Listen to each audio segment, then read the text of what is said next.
podría tener esto en el crecimiento económico del país? Susi, bueno, primero decirte, es una iniciativa con la cual AMLO busca imprimirle el sello a su gobierno de una república austera, como él la ha llamado. Segundo, no es una medida cómoda, pero creo que con esto busca cumplir de alguna manera con compromisos de campaña. Y tercero, con esta medida busca también generar ahorros, liberar de alguna manera recursos que le permitan hacer frente a compromisos que tuvo también durante su campaña en materia asistencialista, ¿no? Creo que yo destacaría estos tres factores, haciendo un ejercicio, Susi, de los alrededor de 5,000 trabajadores los cuales serían sujetos a la reducción o al recorte de salarios. Estaríamos hablando y asumiendo aproximadamente que son alrededor de 150,000, este es un supuesto, 150,000 pesos de percepciones mensuales, sin incluir prestaciones o algún bono. Estaríamos hablando de un ahorro aproximado de unos cercano a 6,000 millones de pesos, esto asumiendo que sea un 40% el recorte que tengan en sus salarios. Es decir, estos 6,000 parecen muy poco frente a los 150,000 millones de pesos que requiere para doblar el apoyo de pensiones a adultos mayores, para el apoyo a jóvenes, también ese programa de apoyo a jóvenes, en el cual se va a llevar aproximadamente 110,000 millones de pesos, y aparte también el apoyo a discapacitados. Entonces, estos 6,000, pues sí, parecen muy poco frente a los requerimientos de 150,000 millones que exigen de alguna manera esos tres programas de asistencia social. Pero bueno, seguramente andará AMLO viendo.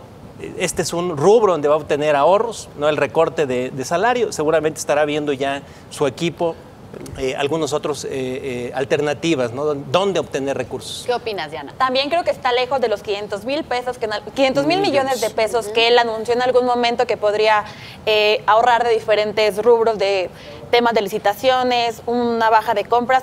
Justo como decía Jesús, está entre 5,000 y 6,000 millones de pesos, lo que es cerca pues del 1%, mucho menos del 1% de lo que él necesita o de lo que ha anunciado. Sin duda creo que es un esfuerzo loable, sin duda creo que es un tema de legitimar su gobierno, un gobierno que por supuesto creo que con los 30 millones de votos no necesitaría ser legitimado, pero es una acción que creo que responde mucho sobre todo al tema de corrupción que tanto él ha hablado y tanto pues como tal la población ha pedido que se combata, ¿no? Porque justamente esta medida considero que creo que es como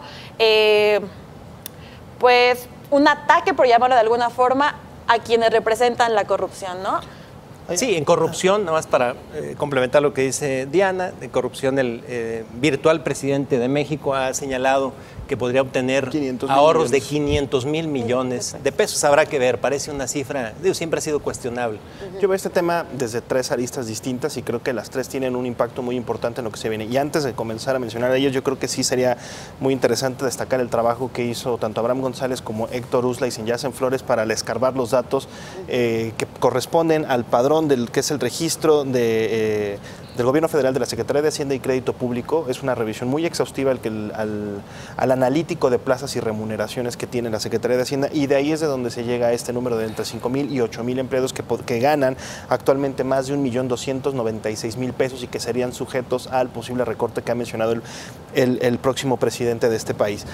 Las tres aristas a lo que voy. La primera es: la reducción del sueldo a los funcionarios sí te genera, y eso es algo que nos mencionaban algunos funcionarios y exfuncionarios, como Aristóteles Núñez, quien dirigió el SAT de 2012 a 2015, él nos mencionaba que sí puede existir una pérdida de talento. ¿Por qué? Porque es gente que podría encontrar una mejor oportunidad en el sector privado. Recordemos que no nada más se trata de un recorte a tu salario bruto, es también un recorte a las prestaciones que van a recibir. Entonces, de ahí se pierde un poco el atractivo. Y entonces Aristóteles Núñez nos decía, se pierde talento, pero quizás también se pueda ganar algún talento del que llegue, ¿no? No todos los que lleguen van a ser malos, por supuesto, como no todos los que se van a ir son buenos. Claro, pero se va a convertir más atractivo, digamos, el sector privado, tal vez para funcionarios de carrera, que llevan ya muchos años. Y más que para los que llevan de carrera, para los que han acumulado suficiente conocimiento aplicable en el sector privado. Es decir, yo me imagino, por ejemplo, a un jefe de unidad que tenga mucho conocimiento, por ejemplo, en presupuestación, en coordinación con entidades federativas, algo por el estilo. Claramente lo imagino en una consultoría o en alguna empresa privada, ya que muchos de ellos carecen de ese talento o de ese material y ahora lo va a carecer, lo podría carecer el gobierno federal. Una segunda arista por la cual yo lo veo es, como mencionaba Chucho, el ahorro quizá no sea tan grande como para cubrir el gran gasto que quiere implementar a través de la política social el gobierno de Andrés Manuel López Obrador. Discutíamos en la tarde, Chucho y yo, que no necesariamente estos son ahorros, sino que irían destinados a otra política social, a la expansión de los programas sociales. Y eso tiene también una consecuencia. Y un tercer punto que sí quisiera destacar brevemente es, el gobierno tiene que ser competitivo. El gobierno tiene que ser competitivo, tiene que ser eficiente y tiene que ser muy eficaz en el manejo de los recursos públicos. Si se llega a perder un buen número de gente que lleva muchos años en la operación de gobierno, sí tenemos un problema en la manera en la que va a operar la administración, sobre todo en los primeros años. La curva de aprendizaje para dirigir un país es muy alta en muchos casos.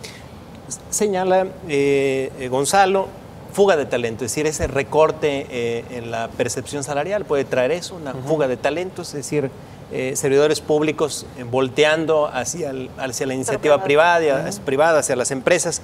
Pero una consecuencia más, un efecto más también que podría traer, Susi, es, habrá que ver qué tanto incide esto en el deterioro de los servicios que prestan, ¿no? De alguna manera.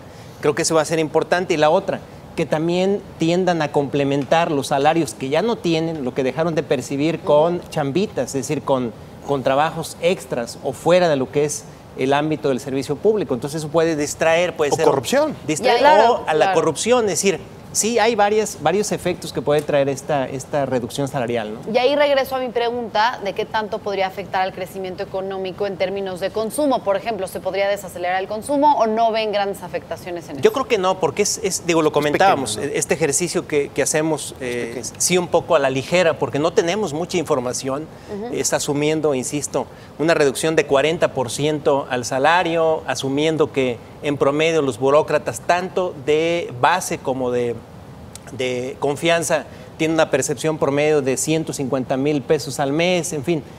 Sí es poco, son cerca de 6,000 millones de pesos, es poco. Entonces, sí, la incidencia en el consumo y en consecuencia la economía prácticamente sería nulo, ¿no? Así claro, pero también lo cual se suma al anuncio de lo que han recibido los legisladores, ¿no? Un total de dieta de 90,000 pesos, que bueno, ya juntando ciertas cosas también, juntando el tema de los viáticos, de los asesores, que se va a bajar el presupuesto, quizás se pueda ir sumando un poco más, pero en efecto sigue siendo muy poca el monto. Sí creo, por ejemplo, que teníamos y que tenemos en la actualidad un gobierno con sobrepeso. Es decir, sobre todo en algunos puestos de enlaces, teníamos demasiada gente en algunas unidades. Hay otras unidades que a mí me parecen que duplicaban funciones o que no tenían justificado, de acuerdo con los resultados, o con los objetivos que había planteado para esas unidades, no ha cumplido con los objetivos para los cuales se les creó en su momento. Dicho eso, más allá de cualquier recorte, yo creo que no existe la cantidad, no hay ahí escarbándole dinero suficiente como para afectar en la parte del consumo. Me parece muy loable que reduzcamos, como decía Diana, de 300,000 a 90,000 pesos la dieta de los senadores. Perfecto. Eso puede generar una cosa interesante, si es que los 90,000 están justificados al costo de vida o al tipo de senadores que queremos en este país. En el caso de los servidores públicos también tenemos que ponernos a hacer la misma pregunta, ¿qué tipo de servidores públicos queremos? Al final del día, el talento en este país... Necesitamos el talento. Es más que el queremos. Y además, en el tema de la iniciativa privada también está muy ansiosa de tener ese talento. Vamos a ver qué tanto lo pagan o qué tanto es remunerado. Sí, el sector público, señalaba Gonzalo, está obeso. Si ves un poco la evolución del gasto neto, Susi, en 18 años, fíjate un dato que traigo por aquí, prácticamente aumentó en 4 veces el gasto neto del sector público, pasó de 1.2 billones de pesos, estamos hablando de millones de pesos en el primer año de Fox, el presidente Fox, a 6 billones de pesos en el año actual, es el presupuesto del año actual. si estás hablando de 4 veces más, cuando la inflación apenas aumentó en una vez en ese mismo periodo, en 18 años. Entonces, sí necesitamos un sector público más eficiente, sin lugar a dudas. Ahora, hay un tema también interesante. Muchos de los servidores públicos a los cuales actualmente se les está frunciendo el ceño de por qué ganan lo que ganan, muchos de ellos y trabajadores de base llevan muchos años sin recibir aumentos salariales considerables. Esto, y de verdad, desde el sexenio de Vicente Fox. Fox, cuando llega al gobierno, una de las primeras iniciativas que aplica es congelar los salarios, no más aumentos, lo vamos a mantener así. Redujo, de hecho, 10% los salarios, según entiendo. De forma generalizada, y desde ahí ya no hubo otro aumento. Y entonces lo que tienes es algunas posiciones clave en la administración pública, que, a ver, un funcionario no nada más es el que te atiende en la ventanilla, no es nada más el que te hace algunos trámites, no es nada más el secretario de Hacienda, es gente que operativamente tiene un trabajo muy importante en la ejecución del gasto público y en lo que al final del día recibimos como ciudadanos.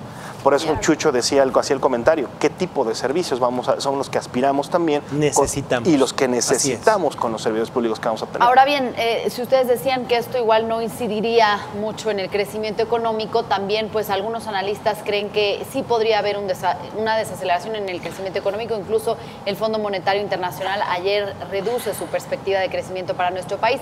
Esto podría ser... ¿Se podría pues adjudicar algunas de las propuestas del nuevo gobierno?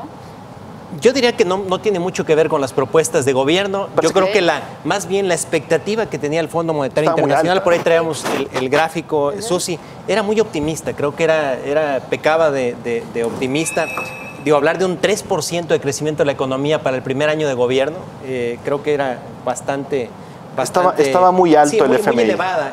Ahora la reduce a un 2.7%. Aún así creo que está alta. Por ahí tenemos, mira, tenemos el tema de la expectativa ahí en el gráfico. Bueno, traemos aquí por país, traemos global, que sigue manteniendo el FMI una expectativa de crecimiento de 3.9% de crecimiento tanto para este año como para el siguiente a nivel global. El 2.7% del que hablábamos, que viene de un previo de 3%.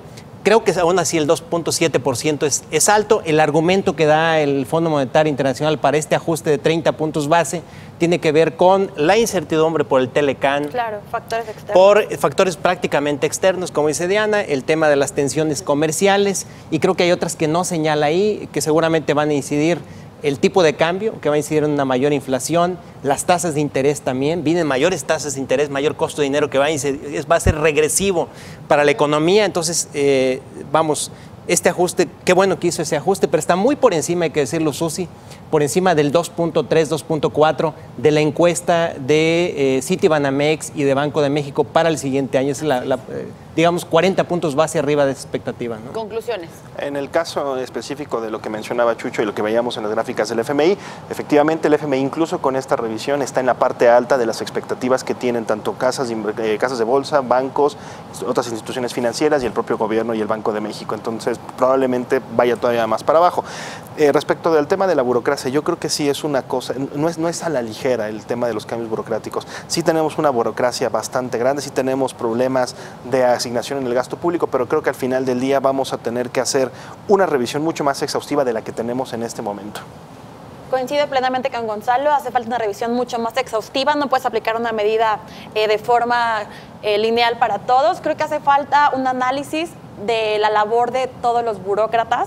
Digo, es cierto, en los últimos años lo que más ha crecido es el número de puestos de nivel directivo y alto. Eso ha incidido muchísimo en el gasto que se destina a esa parte, pero sí creo que primero hay que hacer un análisis. Es una medida loable y en respuesta quizá a todo lo que él anunció y prometió en campaña, pero no puede ser una medida tan a la ligera, creo. Necesitamos, sin lugar a dudas, un sector público más eficiente. Debe de ser una prioridad del nuevo gobierno.